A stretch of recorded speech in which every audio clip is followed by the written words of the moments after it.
Bem, meus amigos, meus irmãos em Cristo, voltemos àquela reflexão da tarde de hoje, na primeira carta do apóstolo São João, capítulo 3, versículo 1 em diante. Nós estamos no versículo 5, praticamente, tratando o assunto sobre a natureza divina implantada em nós, por obra do Espírito Santo, na regeneração, e aqueles que não foram implantadas a natureza divina e possuem a natureza satânica, diabólica dentro de si. O apóstolo João define aqui, nos seus termos, as características destas pessoas, os filhos de Deus e os filhos que não são de Deus. No versículo 5 diz assim: bem sabeis que ele se manifestou para tirar os nossos pecados, e nele não há pecado. É interessante notar que o versículo anterior, no 4, ele fala: qualquer que comete pecado também comete iniquidade, porque o pecado é iniquidade. Lá está no singular a palavra pecado. Nós traduzimos isso como a origem, a raiz de todo tipo e espécie de pecados, que está no plural, que aparece no versículo 5. E bem sabeis que ele se manifestou para tirar os nossos pecados. O pecado é a raiz, e os pecados são os frutos desta árvore, desta raiz. Então veja que diferença podemos ver aqui. A grande diferença dos pecados que são produzidos pelos homens. Mas é interessante notar, além disso, que em Cristo Jesus não há pecado. Em Cristo Jesus não há pecado, porque ele nasceu, veio a esse mundo por obra divina, por obra do Espírito Santo. Não teve participação com o pecado dos nossos primeiros pais, representantes, Adão e Eva. Cristo entrou nesse mundo sem a mancha do pecado original, ou do primeiro pecado. E ele foi vencedor e venceu o pecado naquela cruz. Que coisa extraordinária! Porque nele, em Cristo, não há pecado. Temos uma segurança, certeza, convicção plena de que o nosso Senhor, ele, sendo a fonte da nossa salvação, nos garantirá também entrada no reino celestial, mediante a purificação que foi feita dos nossos pecados. Mas no versículo 6, o apóstolo João continua dizendo: qualquer que permanece nele não peca. Qualquer que peca não o viu nem o conheceu. João está classificando aqui pessoas, indivíduos e seus comportamentos. Qualquer que permanece em Cristo, ou que está arraigado em Cristo, foi por Cristo alcançado de fato e de verdade. Ele não vive na prática do pecado do homem, do mundo, de uma forma bem simples. Ele não vive como os mundanos, como os ímpios. O seu comportamento foi mudado. A nova natureza implantada em sua vida fez uma divisão. Ele não mais está preso ao domínio e ao poder do pecado. Ele foi liberto por Cristo Jesus. Então agora, qualquer que permanece em Cristo não vive como vivia no passado.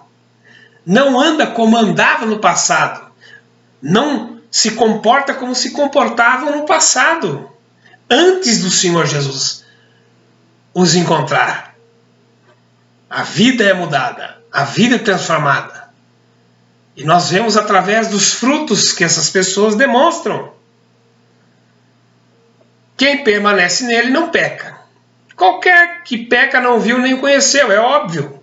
Os homens, a sociedade, do modo geral, não conhecem.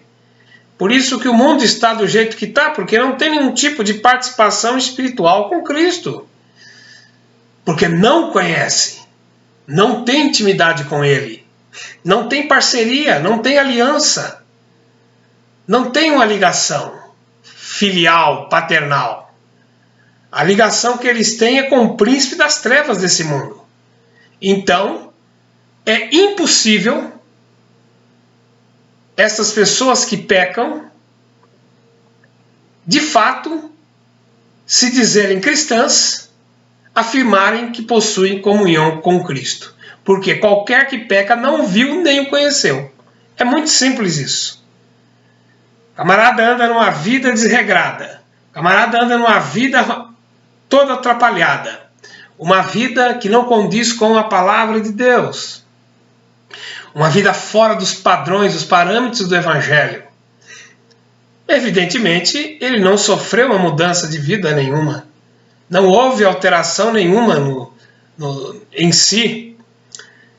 Cristo não o salvou. Ele não teve ainda a experiência do novo nascimento.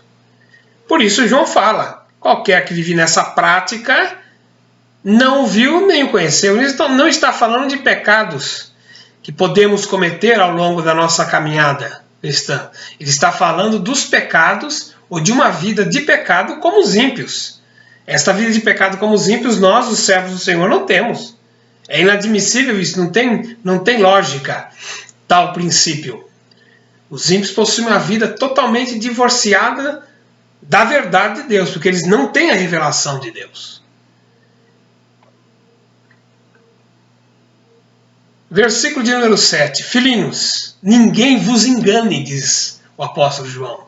Não sejam enganados por vãs palavras, filosofias, por qualquer tipo de ensinamentos contrários aos ensinamentos elementares do Evangelho. Filhinhos, ninguém vos engane. Quem pratica a justiça é justo. Ponto. Assim como ele é justo. O comportamento da pessoa que foi justificada pela fé em Cristo é um comportamento de justo. O problema é que não se ensina isso mais. Não demonstra isso mais através do ensinamento e da prática diária de uma vida cristã piedosa.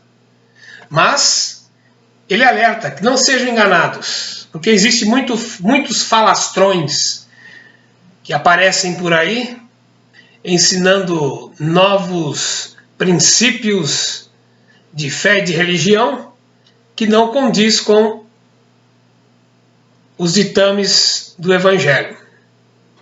Não vos engane, não sejam enganados. Quem pratica a justiça é justo, assim como Cristo é justo. Ele tem as características de Cristo. Ele tem a natureza do Senhor Jesus. E a vida dele é uma vida pautada, baseada em Cristo. Assim como ele é, nós devemos, assim como ele é, ele foi, nós devemos imitar o seu exemplo. Então, o crente em Cristo Jesus, ele segue o exemplo do nosso Salvador. Assim como ele é justo. Ponto. Versículo 8. Quem comete o pecado é do diabo. Opa!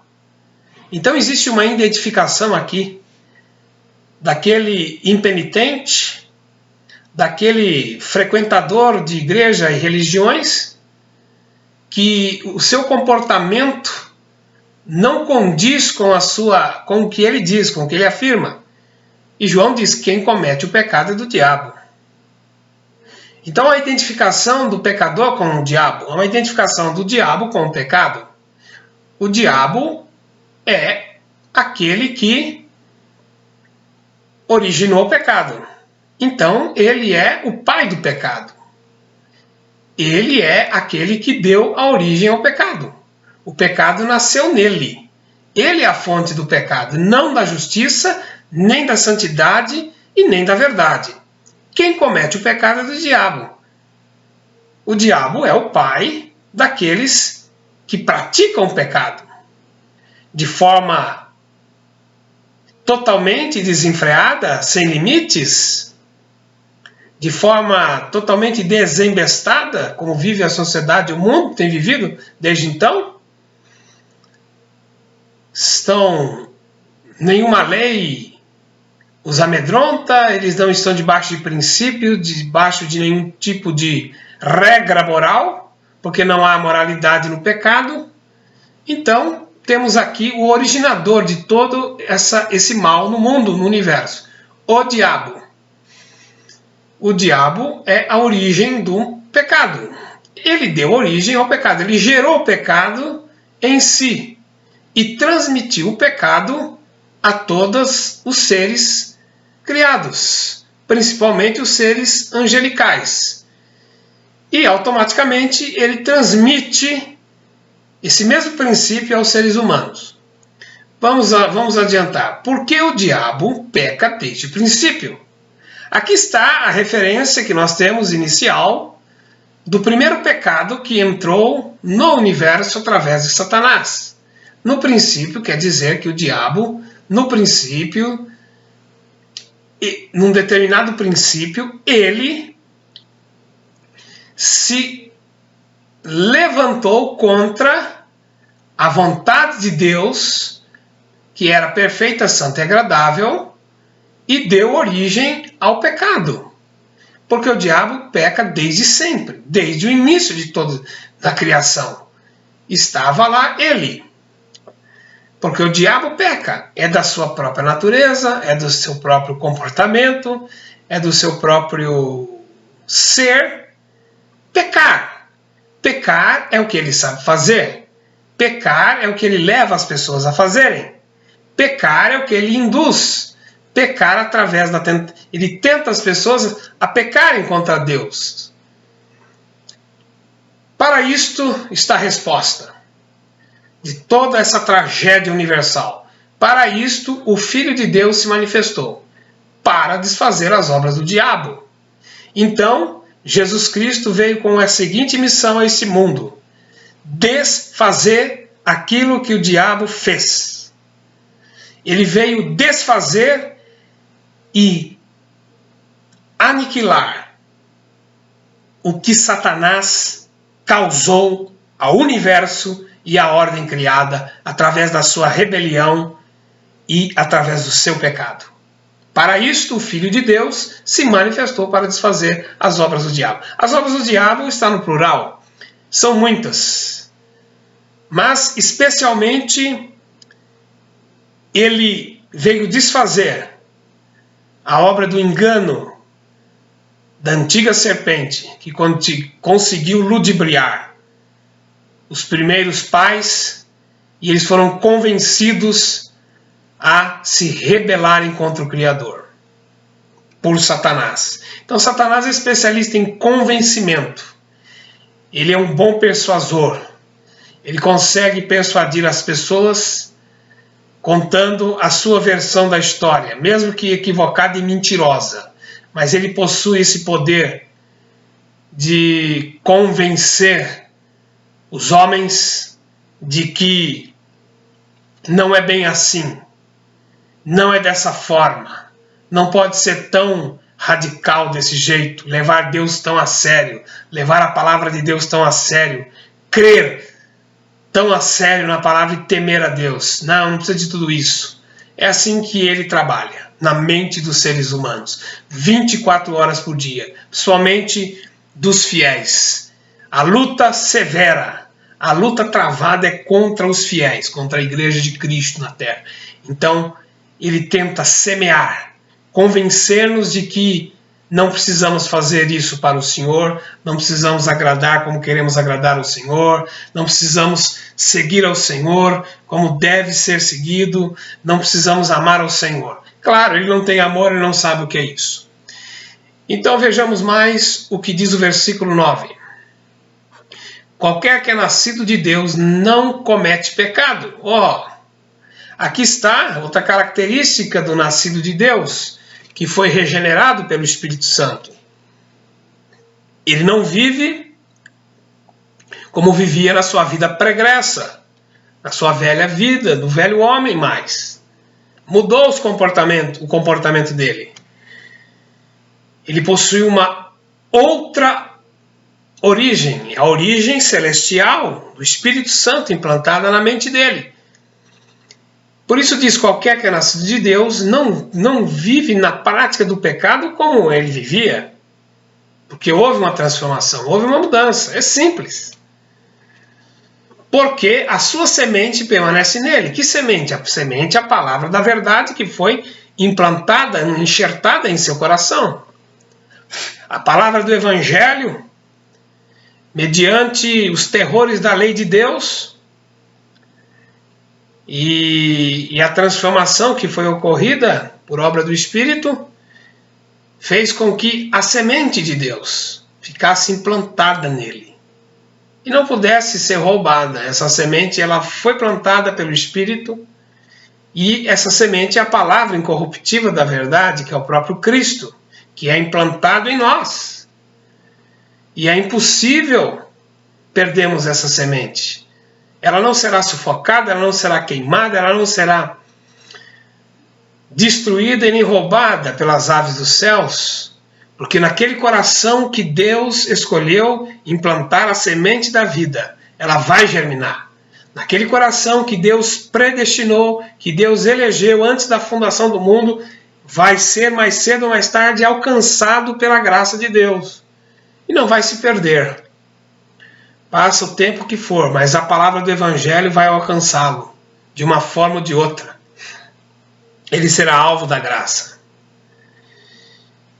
Então, qualquer que é nascido de Deus não comete pecado, porque a sua semente, a palavra de Deus, permanece nele. E não pode viver naquela prática que vivia, porque quando crentes em Jesus nós pecamos, nós nos sentimos maus, muito mal. Agora, quando o ímpio, o pecador aí fora peca, eles não têm nenhum tipo de sentimento.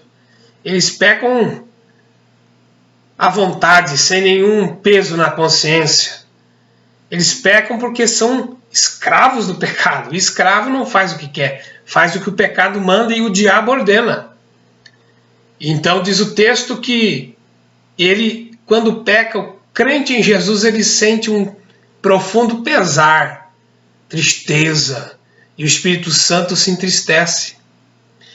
E ele rapidamente vai tentar acertar essas coisas com Deus. Agora o ímpio, o povo, não tem essa consciência da nova criatura que o crente tem. Por quê? Porque é nascido de Deus. Então o nascido de Deus, ele vai sempre se arrepender. O nascido de Deus vai sempre ser restaurado por Deus. O nascido de Deus vai sempre vencer o pecado. O nascido de Deus não ficará lançado por terra. Por quê? Porque Deus o fez nascer dele. O que é de Deus, o diabo não pode roubar-lhe. O diabo não pode tirar nossa salvação eterna.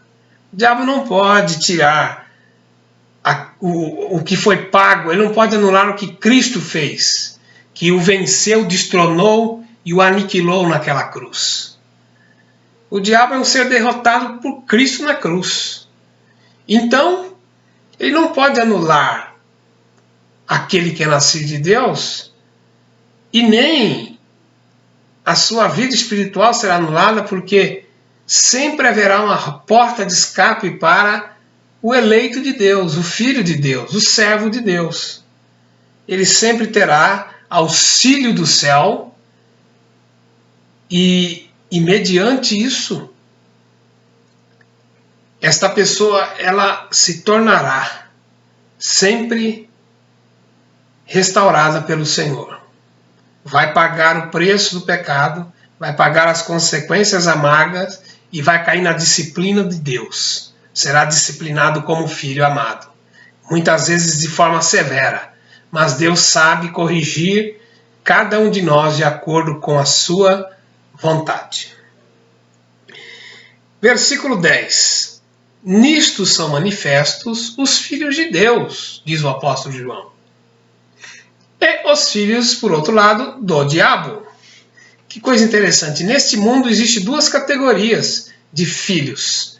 Os filhos de Deus e os filhos do diabo. qualquer que não pratica a justiça, o que é justo, o que é certo, e essa justiça tem a ver com o que está na palavra de Deus, não vive de acordo com a justiça da palavra de Deus, e não ama o seu irmão, não é de Deus. Então ele está falhando. A sua religião é uma religião de boca, não é religião de prática, não é religião em que você demonstra o amor através da prática ao próximo, principalmente aos crentes em Jesus. Então é uma religião falsa, é uma farsa, porque o amor dele não é uma prática. E todo o amor, ele está debaixo da justiça, daquilo que é correto, daquilo que é certo, daquilo que é, aos olhos do Senhor, justo. E o que é justo? Como sabemos o que é justo? Aquilo que está na palavra de Deus. Devemos cumprir o que está escrito. E não ama seu irmão não é de Deus. Então está aqui que quem não ama o seu irmão em Cristo não é de Deus. Possui um outro pai, uma outra filiação, uma outra natureza. E infelizmente os filhos do diabo estão dentro da comunidade da igreja visível. Eles não fazem parte da igreja invisível, mas eles estão infiltrados na igreja nominal e visível, na instituição religiosa chamada igreja, seja ela qual for a denominação que se dá. E diz, nisso são manifestos os filhos de Deus e os filhos do diabo. E não é só na igreja. Você encontra filho do diabo tudo quanto é lugar. Você está tropeçando com um. Na rua, na esquina, no ônibus, no trem, no metrô. Em qualquer lugar você vai ver o filho do diabo e as características que ele tem com o pai dele. E muitas vezes você vai encontrar filhos de Deus, renascidos de Deus, irmãos e irmãs que foram salvos pela graça em Cristo e possuem a mesma identidade espiritual que a nossa. Mas os filhos de Deus, eles possuem uma natureza que é contrária à natureza de Jesus Cristo, que é a santificação e o amor. Eles odeiam serem repreendidos pela palavra, eles odeiam serem admoestados, não gostam que falam contra o pecado. Tem muitas igrejas assim, que você vai pregar sobre o pecado e vai se aprofundar nesse tema. As pessoas começam a se coçar nos bancos, ficam incomodadas, parece que vão ficar endemoniadas contra a sua mensagem. São os filhos do diabo. Existem também obreiros que se comportam como filhos do diabo. Quando você vai tocar na ferida do pecado, eles se levantam contra de uma forma ou de outra e até querem te expulsar do lugar. Foi assim com o Senhor Jesus. Não aguentavam a mensagem dele, que era dura e contundente contra os rebeldes e desobedientes. Então temos os filhos do diabo aí. E o problema são os filhos do diabo, porque eles que causam dano à obra de Deus. Eles que causam mal às pessoas de Deus. Eles são os espinhos que estão aí. Muitas vezes querem nos perfurar. Mas Deus nos dará graça para vencê-los. Nós encontramos filhos do diabo também dentro dos lares. Nós encontramos filhos do diabo nas escolas. Encontramos filhos do diabo em qualquer repartição pública, seja do governo, seja militar. Os filhos do diabo estão aí. Mas essas características dos filhos do diabo são as características que nos distingue, que os distingue dos filhos de Deus. Ódio, amor próprio e só querem tirar vantagem da situação. Nós vamos adiantar aqui, versículo 11, porque esta é a mensagem que ouviste desde o princípio, que nos amemos uns aos outros. É uma coisinha básica aqui, mas que muitas vezes na igreja nominal esse princípio aqui não é seguido de forma alguma. Na igreja instituição, na igreja denominacional, na igreja instituição religiosa, este princípio é ignorado. Porque esta é a mensagem que ouvistes desde o princípio. Desde o princípio do Evangelho. Desde o princípio em que Cristo se encarnou e veio a este mundo e ensinou os discípulos, ensinou os seus seguidores. Porque esta é a mensagem que ouvistes desde o princípio. Que nos amemos uns aos outros. E não o contrário, que nos odiemos uns aos outros. A mensagem é o amor. Mas esse amor não é um amor relacionado a sentimentos humanos, não. Não é um amor sentimental, não é um amor romântico. Aqui é o amor sacrificial. Aqui é o amor em que nós submetemos a Deus a nossa vida e ao próximo, em favor do reino de Deus e da sua justiça. Este amor é quando nós renunciamos muitas coisas dessa vida por causa do Evangelho. Este amor é quando nós nos despojamos de vontades, de desejos próprios, de acomodações e nos deslocamos para um outro lugar para levar a mensagem de Deus aos irmãos. Uma demonstração de amor maior do que essa, de você poder compartilhar o Evangelho de Cristo aos irmãos. Isso é a maior forma em que você vai sacrificar o teu tempo, vai sacrificar os teus recursos, vai sacrificar a sua saúde para ir a qualquer lugar que o Senhor dirigir-nos, para que levemos a palavra do Senhor àqueles irmãos. E então está aqui, a palavra que levamos é a palavra que demonstra que amamos uns aos outros. E principalmente quando nós pregamos aos incrédulos, onde nós estamos nas praças, nas ruas, muitas vezes, há mais de 29 anos, né, que eu prego o Evangelho, ali no meio daqueles homens malignos das ruas, aqueles homens vis, a mensagem ela é proclamada. Estamos demonstrando amor. É a forma em que devemos amar uns aos outros, transmitindo a palavra e também ajudando naquilo que for necessário, estiver diante de nós. Versículo 12. Não como Caim, que era do maligno. Aqui está o primeiro assassino da história humana. O registro de Caim, o irmão mais velho de Adão. Aliás, o filho mais velho de Adão e irmão de Abel, o primogênito. Não como Caim, que era do maligno. Olha, ele era do diabo. Ele não era de Deus. Ele era de Satanás. Está registrado aqui. Não havia a possibilidade de deixar de ser do maligno. Não como Caim, que era do maligno. Vírgula. Era do maligno. Eu já vi pregadores falando que Caim foi salvo. Eu não posso crer em tal mensagem, porque Caim, está claro, João não falou, e Caim, que era do maligno, foi salvo. Não. Não como Caim, que era do maligno. Então, se o apóstolo João já direcionou essa palavra e demonstrou através da interpretação que o Espírito Santo deu a ele, que Caim, não houve salvação para Caim, não houve resgate para Caim, não houve meios de graça para Caim, não houve da parte de Deus nenhuma atitude de restaurá-lo, mas diz que ele era do maligno. Ele tinha alguém por trás que governava a sua vida. Que coisa interessante. E matou o seu irmão. Essa foi a coisa que ele fez. Ele matou o seu irmão. Ele matou o seu próximo. Porque ele era do diabo. E o que mais nós encontramos nesses dias de hoje são pessoas com o mesmo princípio de Satanás. Se não te matam fisicamente, querem te matar moralmente.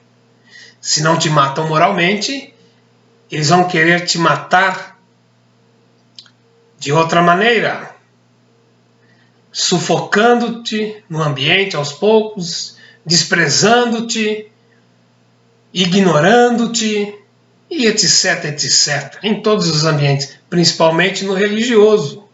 Não como Caim, que era do marido e matou seu irmão. Ele matou o seu irmão. Está registrado a sua má obra, a sua obra satânica. Ele foi induzido por Satanás a fazer isso e matou o seu irmão. Que coisa terrível. Tirou a vida do justo. É sempre assim. Eles se incomodam com os santos de Deus, os filhos de Caim, os filhos do maligno. Eles querem exterminar os filhos de Deus da face da terra, os justificados pela fé de todo jeito. E João fala, e por que causa o matou? Ele pergunta, qual foi a causa, qual foi o motivo? Por que as obras? Porque as suas obras, as obras do indivíduo, as obras. Pode demorar 1, 2, 3, 4, 5, 6, 10 anos, mas a qualquer momento as obras, elas vão falar mais alto do que as palavras. E essas obras que estão aqui malignas nas pessoas do mal, elas vão se externalizar, elas vão se materializar de uma forma ou de outra. Então, porque as suas obras eram más e nunca foram aceitáveis diante de Deus, eram más, malignas. Não tem santidade aqui, só malignidade. E as de seu irmão, justas. Eles invejam os justos. O ímpio inveja, espreita os justos. Meus irmãos, versículo 13. Não vos maravilheis se o mundo vos odeia. Não devemos ficar chocados com a atitude dos ímpios, dos falsos, dos enganadores, dos mentirosos, que está cheio, dos fraudulentos, obreiros fraudulentos, que farão negócio do evangelho, que se eles odeiam os pregadores da verdade. Porque sempre haverá o remanescente, poucos, mas haverá preservado ainda pelo Senhor 7.000, que não se dobrou o joelho a Baal e nem beijou-o.